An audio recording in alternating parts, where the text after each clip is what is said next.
One time, ICICI Bank manager, Rani madam, she was very close to me in SR Nagar ICICI Bank. She came to my house once. Then she used one word. That lady used one word, but my wife used the same word multiple times. Even Rani ma'am also told the same. Rani ma'am also told the same thing.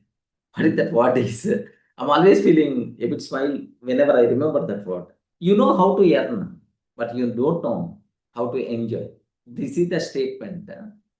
ICICI bank manager came to my house and she used the word. Then my wife repeated that word multiple times.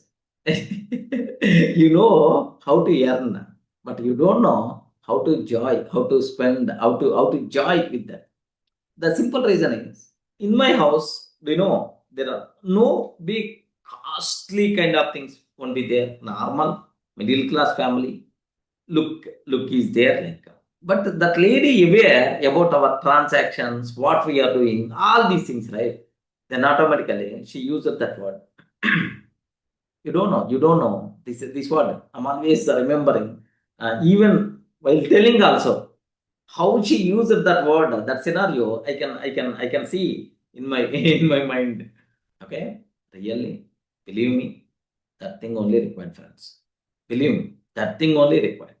Silently, our wealth should grow. Okay, noise causes destruction. Silence causes creation. Noise means show off kind of thing causes destruction. Silence causes creation. Remember this one. Your wealth silently, whatever required, up to that you can spend, you can enjoy. Okay, that's all. It will grow automatically. Leave that part.